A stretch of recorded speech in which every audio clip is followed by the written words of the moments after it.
Hello, everyone, and welcome to video number 2 of the LeBovidge Leadership Series. As you've seen in the timeline at the beginning of the video, Andrew has a long-standing history of activism. But in today's video, we wanted to highlight an event that actually changed the course of our union, and that's the negotiation and implementation of the Red Book. In the video is Jenny Benjamin. Hi, my name is Jenny Benjamin. I'm at Denver Centennial Tower. And we have Gary Beal. I'm Gary Beal. I'm the facility representative at Denver Tower. And I'm Justin Faircloth, Austin Control Tower and Tracon. And in this video, we also have joining us a member of that contract negotiation team, the Southwest Region RVP, and our candidate for NATCA Executive Vice President, Andrew LeBovidge. Good afternoon, everybody. And so we just wanted to welcome everyone to this video and kind of get started. I wanted to ask Andrew some questions. We all wanted to ask Andrew some questions about what it was like being in the contract negotiations for the Red Book. And I guess I'll start off with the initial question with Andrew. What was it like transitioning from the mentality and the way of life of the White Book and going into contract negotiations? So I think really to understand, the Red Book as an event and as a seminal moment in our history, you really have to understand the context of what the environment was like in the FAA during those lost years of the White Book. I know we all hear stories told in the facilities regarding the White Book years, but it really cannot be overstated how acrimonious, how hostile the relationship between the FAA and labor as an organization and as an employees really was during that time. It was a very punitive period of time. Employees were not treated with respect. They were not treated as the professionals they are. It was truly a situation where, in many corners, the agency really tried to exert control over the workforce and really try to undermine and delegitimize the union as an organization. So it was in that framework for several years, constant fighting, constant grievances piled up. We were isolated from having any level of engagement on any of the technologies or conditions that affect our working environment. And it truly created, to a point of absurdity, an environment that was horrible. I just give it as an example, just to demonstrate how ludicrous this truly was at the time. I think by now everybody has recognized that I have an affinity for bright-colored socks, right? So the bright-colored socks actually started as a consequence of some situations that developed in the White Book era. I was a facility representative at Houston Center, and one of the areas where there was a lot of managerial control was on dress codes. When we had many people at that time being counseled and perhaps even disciplined for violations of the dress code. So at one of those points, I was a representative who, at the time, chose not to wear socks. I wore boat shoes, no socks, slacks. That was part of my daily attire during the White Book. And I had an individual who was being dragged into an ops manager's office for a counseling session on their attire. So I was sitting there representing an individual, not wearing socks at the time, and they were lecturing the individual regarding his socks. He had those short golf socks, the low-cut socks, and management took a position that at the time, to be appropriate for the dress code, socks had to be of sufficient length to cover the skin on your calf when you're in a seated position. So, being the good union rep that I was, and I had learned to document everything, so took that information back to the union office and typed up a record of conversation to ensure that we had a complete understanding of what managerial position was regarding socks. So I typed up an email that said, it is our understanding as an organization that socks must be of sufficient length to cover the skin on your calf when you're in a seated position. Immediately hit send to that ops manager, recognizing, oops, I'm not wearing socks. I am no longer have an appropriate, ability to say, yeah, I wasn't aware of your position because I actually just documented it to capture it for posterity. So immediately after that, I found myself going out to find the brightest, the most festive, the most engaging socks. But that's what it was. It was a time of ridiculous back and forth between the agency and management. Between the agency and the union. So you put that all together, that's just one component of the time, but the more devastating effects was the absolute draconian reduction in compensation that was forced on our personnel. We had people who had, it borderline on the unconscionable as how much dramatically they reduced the pay scales for new employees. And the heightened levels of discipline, the fact that I saw dozens and dozens of probationary employees terminated during their probationary period during these few years, that really reinforced the necessity to change the environment. So it's in that context where we were in that level of hostility, that distrust, that dysfunction in a labor management scheme. That's where we were entering into the Red Book negotiations. I have a kind of a follow-up question because I was just getting into the agency when you guys were doing the Red Book negotiation. So I came in during the White Book, and what was it like going through that experience, going from a hostile experience in the White Book, but what was it like knowing that you got picked for the team? Were you excited to maybe negotiate something that was going to be more positive? Show us, tell your experience about what was it like stepping into that negotiation room and looking toward the future.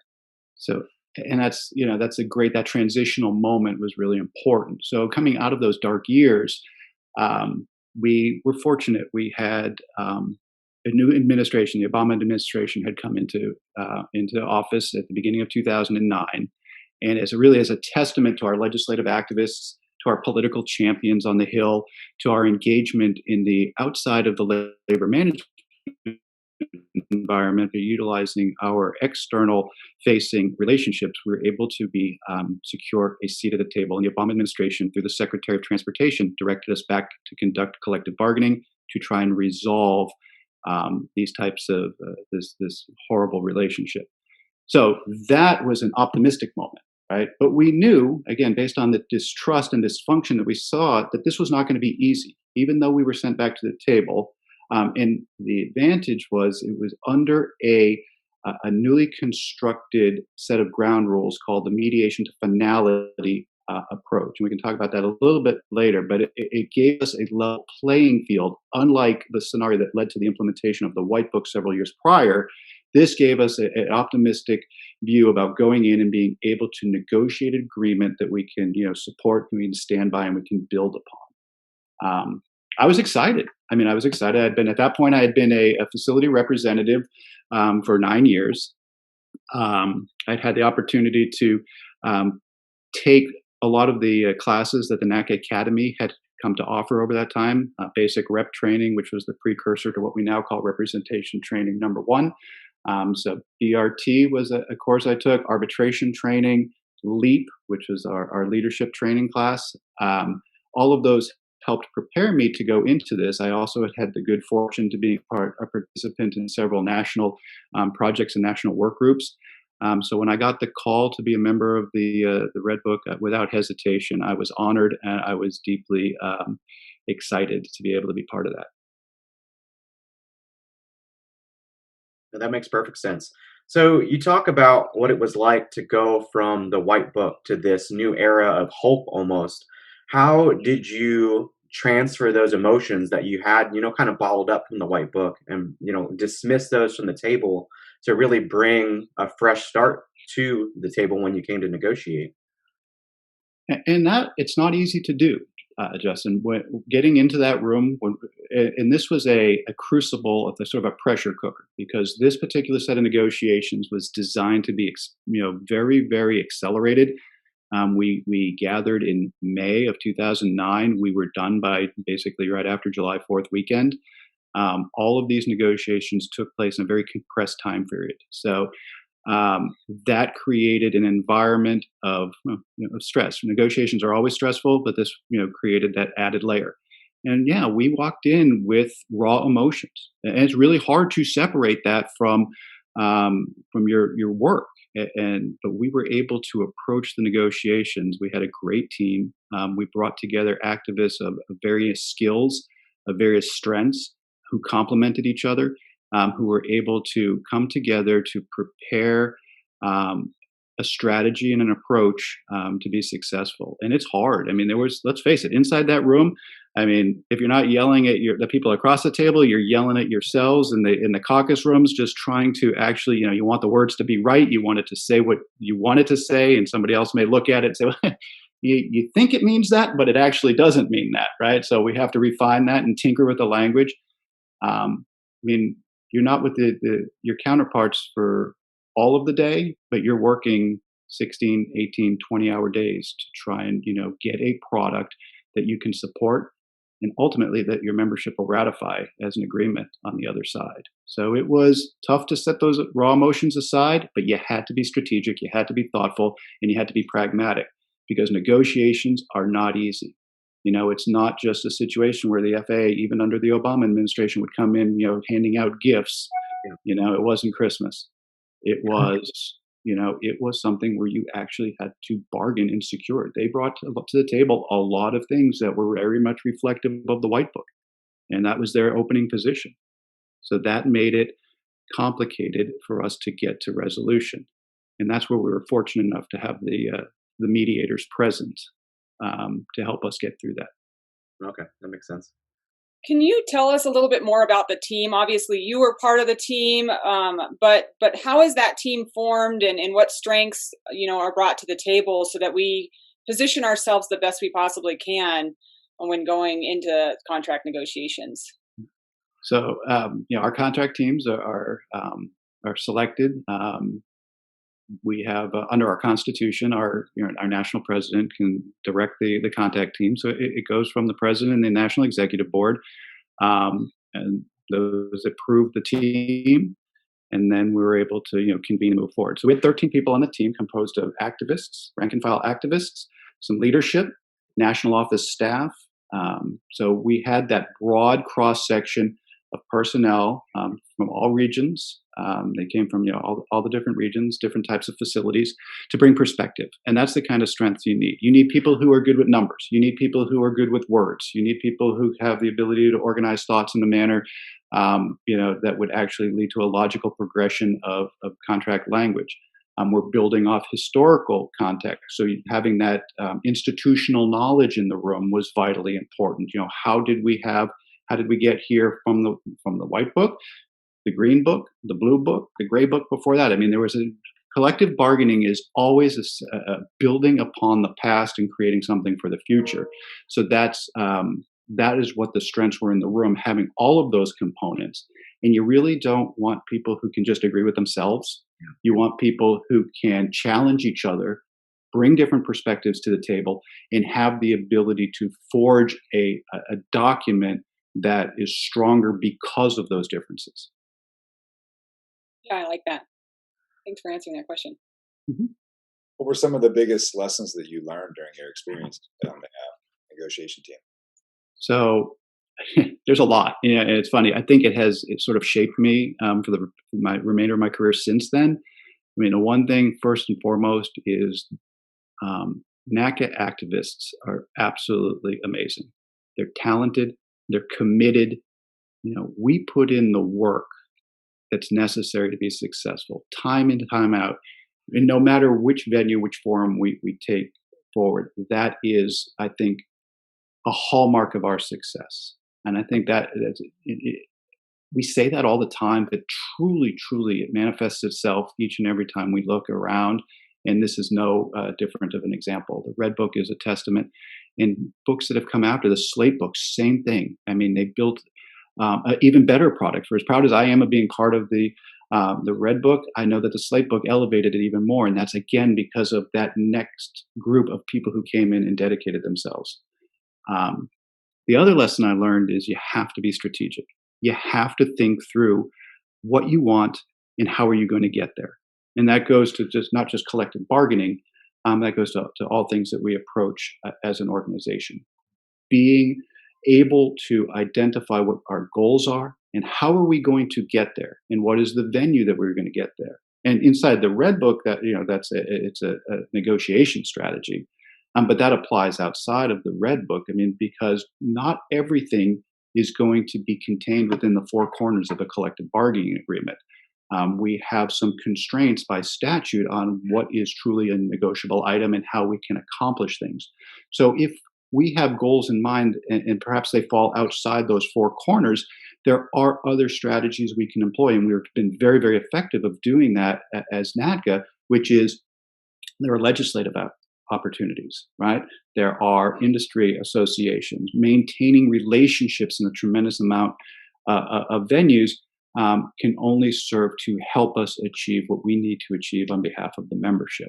And I think that's, Gary, the last thing, lessons learned, is how important those types of relationships, external and even internal with the FAA, truly become. Because if we are credible, if we have integrity, when we walk into a room for whatever purpose, for collective bargaining purposes, be it a legislative initiative, we carry that gravitas, we carry that credibility, and that only serves to assist us in becoming more successful. So I think those are the kind of things: being strategic, being, speaking with credibility, speaking with integrity, being able to commandeer that respect that's necessary, all are important things that I took out of the Red Book.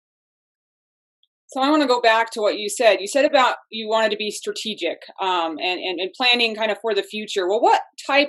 How long of a time frame is that future? When you're looking at the Red Book, and most contracts are for only a couple of years. How far ahead are you looking? Like, obviously, you are only doing it in a very short time frame. You said you were time crunched. So how do you look toward the future, and how do you build that direction and move toward that? So I think, and the one thing I learned, it goes to a lesson learned, you have to look as far into the future as you possibly can. And the people who are the best at being a negotiator truly can see several years down, several contracts down the road. I'll give you just a couple of examples from the Red Book specifically. One of the articles I worked on was Article 115, which was the external automatic external defibrillators, AEDs. Right? They weren't in our facilities, okay, at the time. So we wanted to open that door. Now, the Article 115 was brand new to the contract. It wasn't one of the ones that had the most teeth of a lot of our articles, but it opened that door, which means later on, once we get it into a contract, we can continue on it and build upon it. So whether it gets expanded in the Slate book or the next book, those are the opportunities that you can seize to take marginal steps forward. And those incremental steps are always, as I said before, building on what we had, looking towards the future. Something else that also been in the Red Book, credit hours. So we had credit hours not in the White Book, but in the Green Book prior to that.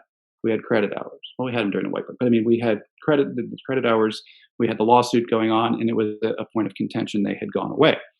We weren't able to secure credit hours in the Red Book, but we did create a framework inside the Red Book. So if the statutory language allowed us to regain them, we could incorporate them. So again, it was building for the next bargaining agreement, which turned out in the Slate book, we once again were able to have credit hours in a different context, and we can always build upon it. So again, incremental steps forward are paramount importance to being able to be successful at the table. And that could go for dozens of articles or dozens of things yet to come.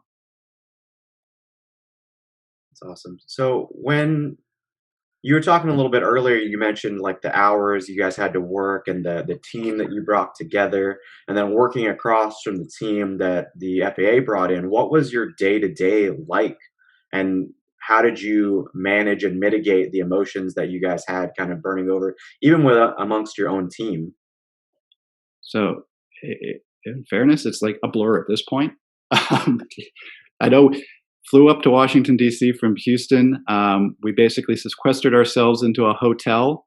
We did all of our prep work, and the prep work means setting up what are we trying to accomplish? What articles do we need to make changes to? How are we going about doing that? Setting our goals as a team, trying to figure out what do we want to accomplish. There were sessions early on where we could try and take some things off the table by rolling over language that existed either from the White Book or from the Green Book, and clearing the decks a little bit of some of the simpler ones before plunging into the more difficult topics like annual leave or working hours. or official time. Those kind of things are all, that they take a little bit more effort. And then you have to start your prep. You have to see what language did we have? What language exists now? What do we want to propose?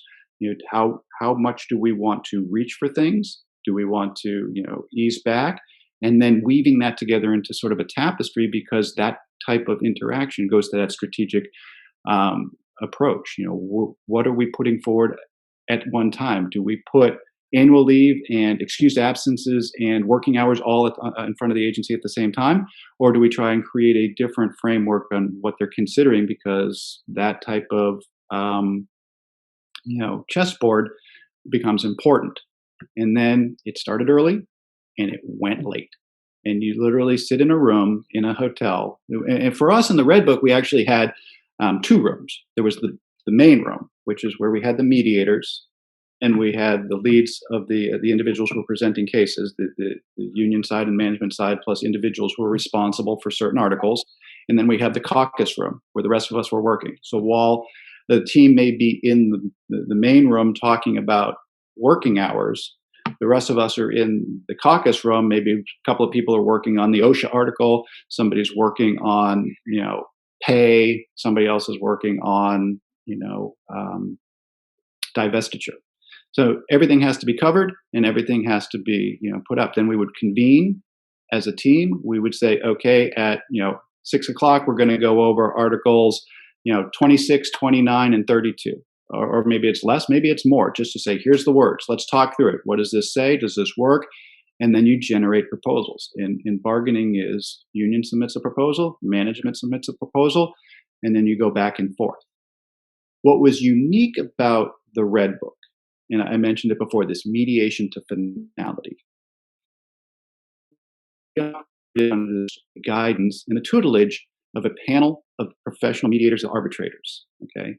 So going in, there was a 3-person panel that was designated by the Secretary of Transportation to provide the oversight and the assistance to us to get a collective bargaining agreement. Those 3 arbitrators served as mediators during the early portions of the bargaining.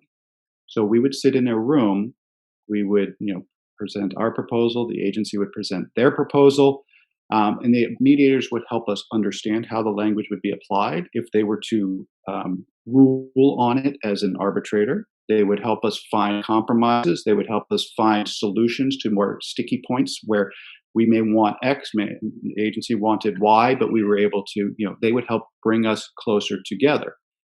And they were the most brilliant people I've had the opportunity to work with outside of this, some of the peers that I work with, I also consider to be brilliant. These mediators, these arbitrators were the top-notch professionals. In fact, one of them left the panel because he was tapped to be the head of the FMCS, the Federal Mediation and Conciliation Services, by the Obama administration. We had somebody else come in to replace him. So this is the creme de la creme of arbitrators. They helped us. We actually were able to reach agreement on about 120 articles in using that format. For those articles, there were 5 articles that we weren't able to reach agreement on. And at that point, that panel moved from being a mediation group to being a binding arbitration group. So for those remaining 5 articles, we took and made presentations just like we would at an arbitration hearing.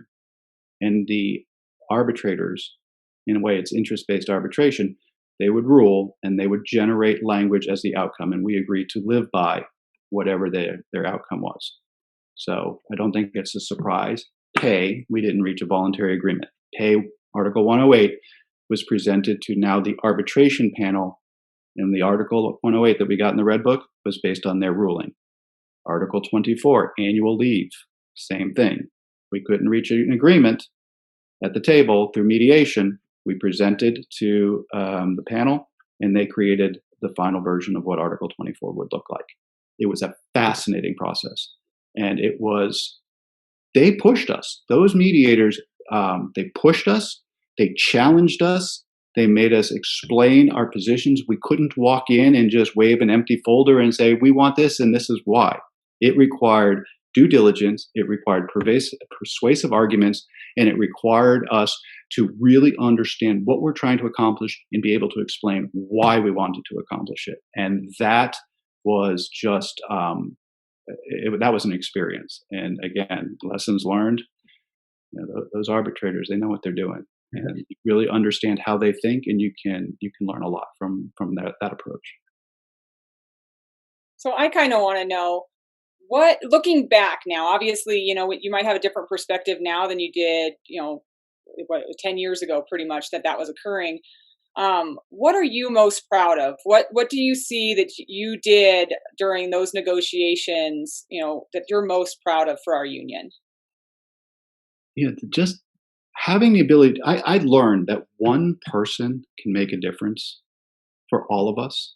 This Our union is built on individual people coming together, speaking with a collective voice. That is what I'm most proud of. Seeing everybody rally together, setting aside, oh, I'm from the Southwest region, you're from the Northwest Mountain region, big facility, small, all of that gets set aside. We focus on a common issue. We find solutions that work for everybody. That's what I'm most proud of. I'm also proud that we as an organization, in the years after the Red Book was signed, and there were still hurt feelings, there was still animosity. I was experiencing it in my own facility. I came out of the Red Book, having gone through this process, and we still were fighting pockets of that dysfunction that really was enmeshed in those White Book years. But we as an organization chose to stay on a path. We took the high road. We remained committed to our profession, to our membership. We stayed professional, and we were able to build what has now become this vibrant environment of collaboration. And that is just an expansion beyond, as I said, those four corners of the collective bargaining agreement.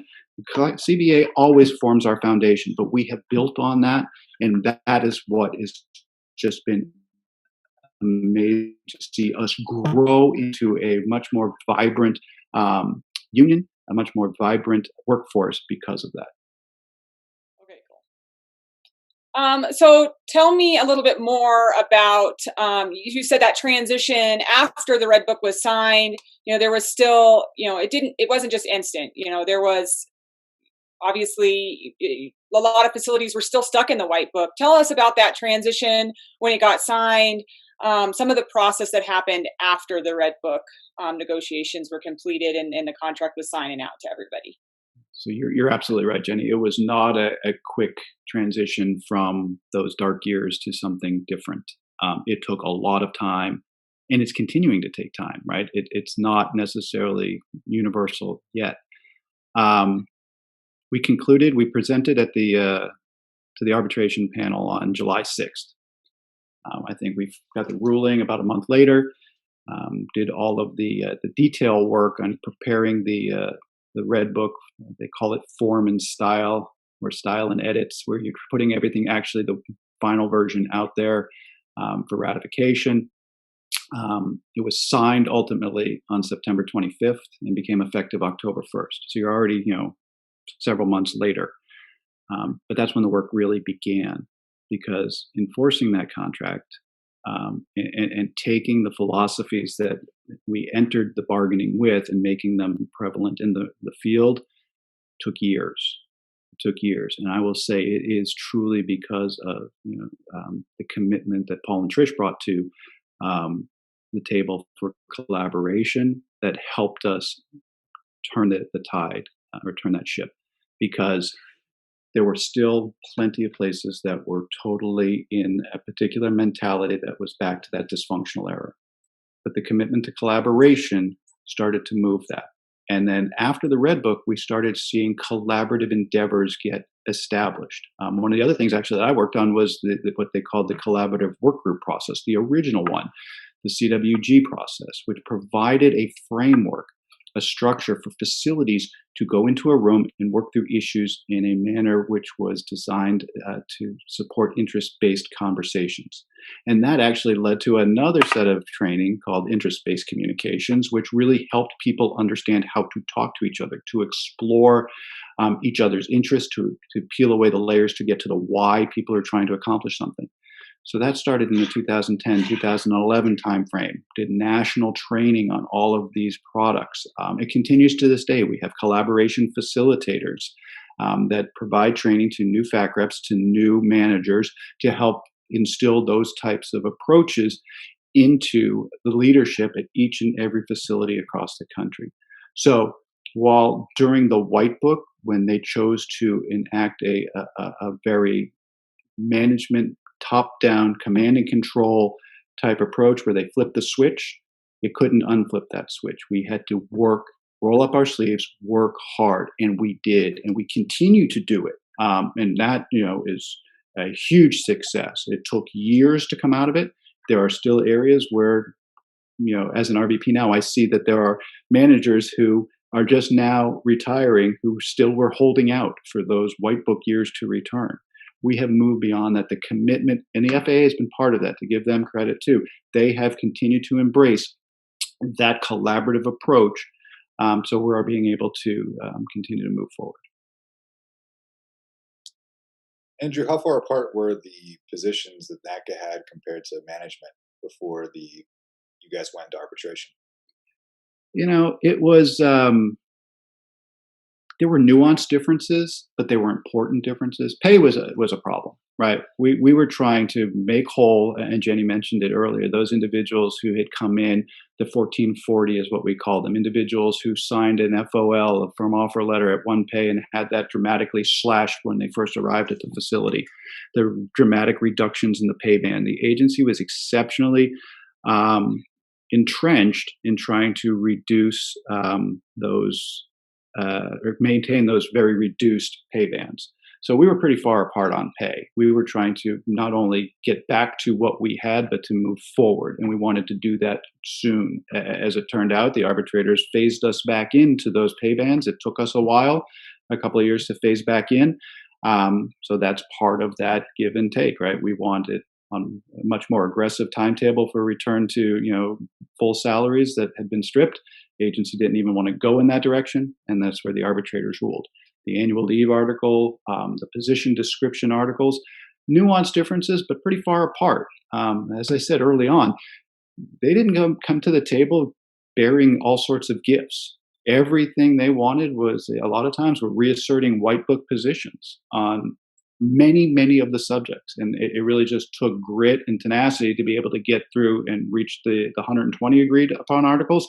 That was outstanding. Those other five, we gave it our best shot, and we took it to arbitration. And I think the arbitrators did a good job. Their ruling was something that obviously we accepted, but obviously it was something that we could live with too.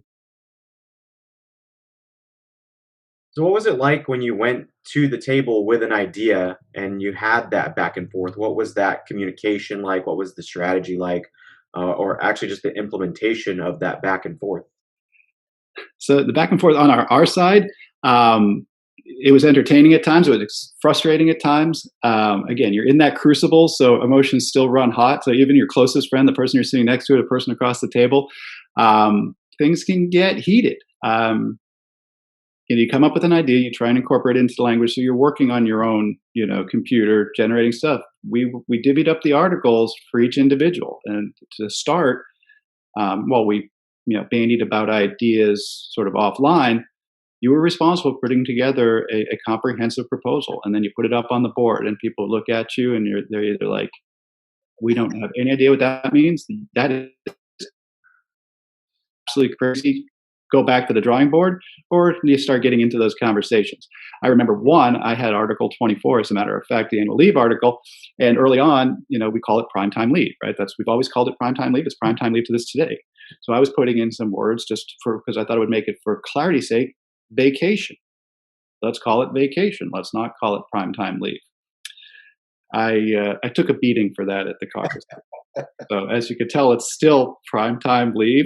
There was a lot of back and forth about how ridiculous it is to call it vacation. We've never called it vacation. We don't change the call styles. So again, it's just a side note, but that's literally, I put it up on a wall. The rest of the team was just, it was brutal. It was brutal, and they didn't let me forget it for the next several weeks. But it was good. And the best part is, at the end of the day, joking aside, the back and forth aside, everybody banded together to get something that we could, actually support and felt comfortable with before we slid it across the table to the agency. I do want to thank you, Andrew, because I was in college at Beaver at CCBC. We had the Green Book pay scale. I was all excited about air traffic. Look, and then they brought in that the white book and slammed it down on the table, and everyone was like, "Oh my gosh, are you kidding me?" It was just brutal. So thank you for what you did there. Oh, it was the organization as a whole, from before us to now. We stand by our members, right? We don't throw anybody over the side. Never have. And I think that, that transcends teams. That is a hallmark of our organization. But that's what we do. That's how we approach it. And I do want to say, just, as we look to the future, these are the kind of building blocks that can help us, achieve even more. Contracts, for instance, we talked about it, we covered it. They're living, breathing documents, right? So as we continue to move forward, we have new negotiations that are going to be in our future. Contracts expire, we need to, build on them, and that's what we can rely on, these experiences, and we can continue to look ahead, and get as we share our experiences through events like this and whatever we're in, just the COVID pandemic right now, the fact that we're going through this, that is going to help us develop. It's going to inform our subsequent conversations, and we're going to and go to the table with new perspectives from, based on our collective experiences. Because at the end of the day, the power of collective action is just monumental, and it is that is the future. And staying strong, staying united, being strategic, being thoughtful, and taking us forward, there is nothing that we can't achieve together.